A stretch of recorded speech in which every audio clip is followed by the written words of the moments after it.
வணக்கம் நண்பர்களே. இந்த வீடியோல நம்ம எத பத்தி பார்க்க போறோம்னா, மிமிக் ஆக்டோபஸ். ஆக்டோபஸ் பத்தி எல்லாருக்கும் தெரியும். ஆனா இவன் கொஞ்சம் டிஃபரண்டானவன். தசாவதாரம் மூவில நடித்த கமலுக்கே 10 கேரக்டர் தான். ஆனா இவனால 18 கேரக்டர் போட முடியும். ஆளு பார்க்க மட்டும் தான் ஆக்டோபஸ் போல இருப்பான். ஆனா ஆக்ஷன் கிங் அர்ஜுன் மாதிரி பல வித்தைகளை கையில வச்சிருக்கான். இவனோட சயின்டிபிக் நேம் இதுதான், தமாக்டோபஸ் மிமிக்ஸ். எங்க ஆயா சுட்ட வடை மாதிரி வாய்க்குள்ளேயே நுழைய மாட்டேங்குது. மொத்தமாவே 60 சென்டிமீட்டர் தான் வளருவான். பாடி கலர் பிரவுன் இல்ல பெய்ஜ்ல இருக்கும். ஆனா பிரெடிட்டர்ஸ் அட்டாக் பண்ண வந்தா பாடி கலரோட சேர்த்து ஷேப் சைஸ்னு எல்லாத்தையும் மாத்தி எஸ்கேப் ஆயிடுவான். எல்லா ஆக்டோபஸ்க்கும் கண்ணு இருக்கும். ஆனா இவனுக்கு மட்டும் கண்ணுக்கு மேல கட்டையால் அடிச்ச மாதிரி 2 கொம்பு இருக்கும். மாறுவேட போட்டி வச்சா மாஸ்டர் பட்டமே கொடுக்கலாம். கடல்ல பிளாட் ஃபிஷ்னு ஒரு மீன் இருக்கு. சயின்டிஸ்ட் அப்சர்வ் பண்ணதுல 5 நாள்ல 500 தடவை அந்த மீன் மாதிரி இவன் சேஞ்ச் ஆயிருக்கான். மாறும்போது கை கால் எல்லாத்தையும் பின்னாடி வச்சுக்கிட்டு வாட்டரை புஷ் பண்ணி நீந்தி போயிட்டே இருந்திருக்கான். அது மட்டும் இல்லாம லயன் ஃபிஷ், சீ ஸ்னேக்னு 18 வகையான சேஞ்சஸ் பண்ணுவான். இவன் கை காலில் இருக்கக்கூடிய ஹோல்ஸை சிப்பான்னு சொல்லுவாங்க. அதை வச்சு வாட்டரை சக் பண்ணி வேகமா ரிவர்ஸ் பண்ணும்போது ஸ்பீடா மூவ் ஆகி போயிட்டே இருப்பான். எக்ஸாம்பிளுக்கு தண்ணியில போகும்போது பார்க்க ஒரு ஏலியன் ஜெட் தரையில பறக்கிற மாதிரியே இருக்கும். உலகத்திலே நான் தான் பெரிய அறிவாளின்னு நினைச்சிட்டு இருந்த மனுஷனுக்கு மூளை இருக்கா இல்லையான்ற அளவுக்கு யோசிக்க வச்சுட்டான். ஏன்னா இவன் நம்மளை விட பயங்கரமான இன்டெலிஜென்ட். நார்மலா ஹியூமன் பிரெயின்ல 86 பில்லியன் நியூரான்ஸ் இருக்கும். ஆனா ஆக்டோபஸ்க்கு கொஞ்சம் காம்ப்ளெக்ஸா இருக்கும். 300 மில்லியன் நியூரான்ஸ் பிரெயின்லயும், ஒரு கைக்கு 50 மில்லியன் நியூரான், மொத்தமா 8 கை 700 மில்லியன் நியூரான் பாடி ஃபுல்லா இருக்கும். அதனால அது ஜஸ்ட் ஆர்ம்ஸ் மட்டும் இல்ல, அது ஒரு நியூரல் நெட்வொர்க். அதை வச்சு டச் சென்ஸ், மூவ்மெண்ட் கண்ட்ரோல் பண்றது, இன்ஃபர்மேஷனை பாஸ் பண்றதுன்னு பல வேலைகளை பார்த்துட்டு இருப்பான்.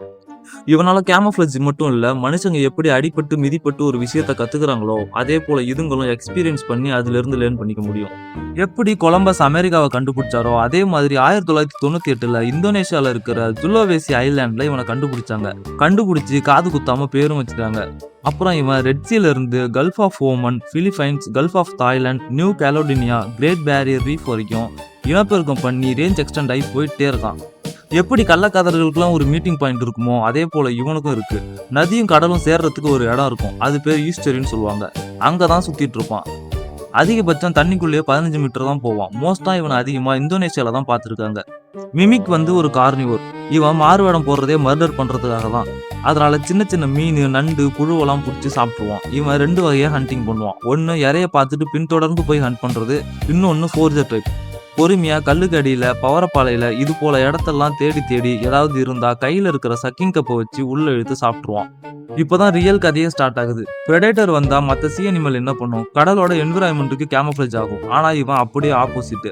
டேம் செல்ஃபிஷ் அட்டாக் பண்ண ட்ரை பண்ணுச்சுன்னா அது சீ ஸ்னேக்கை பார்த்து பயப்படும்னு இவனுக்கு தெரியும். டக்குன்னு ஸ்பாட்ல அந்த சீ ஸ்னேக்கா இவன் மாறிடுவான். அப்படி ஆகும்போது அந்த மீன் இவனை பார்த்து பயந்து சைடு போட்டு போயிடும். இதே போல இவனுக்கு சாப்பாடு வேணும்னா சின்ன சின்ன நண்டு மாதிரி இவனோட பாடியை சேஞ்ச் பண்ணிட்டு அந்த நண்டுக்கு பக்கத்துலயே அதை மிமிக் பண்ணி அதை சாப்பிட்டுருவான். இவன் ரொம்ப இன்டெலிஜென்ட்டா இந்த ஸ்கில்லை யூஸ் பண்ணுவான். அது மட்டும் இல்லாம ரிசர்ச்ல இவனை டெஸ்ட் பண்ணும்போது தூங்குறப்ப இவனோட பாடி கலர் சேஞ்ச் ஆகிருக்கு. அப்பதான் கண்டுபிடிச்சிருக்காங்க, நம்ம ஆளு தூங்கும் போது எக்ஸாமுக்கு ரிவைஸ் பண்ற மாதிரி இவன் லைஃப்ல நடந்ததெல்லாம் ரிவைஸ் பண்ணி டேட்டா பேக்கப் பண்ணிட்டு இருக்கான்னு.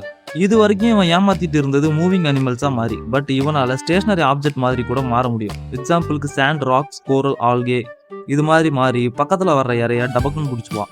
ஸோ நண்பர்களே, இவ்வளோ நேரம் நம்ம பார்த்த ஆக்டோபஸ் மட்டும் மனுஷனா இருந்தா அவனை பாகிஸ்தானுக்கு அனுப்பி பல ஆப்ரேஷனை பண்ணியிருக்கலாம். என்ன பண்ணி போய் ஆக்டோபஸா போறது தான். இது போல அனிமல்ஸ், பிளான்ட்ஸ், அப்புறம் நம்ம பழைய நாகரிகம்லாம் பத்தி தெரிஞ்சுக்க நம்ம சேனலை சப்ஸ்கிரைப் பண்ணிக்கோங்க. நெக்ஸ்ட் வீடியோல பார்க்கலாம் நண்பர்களே. பாய்.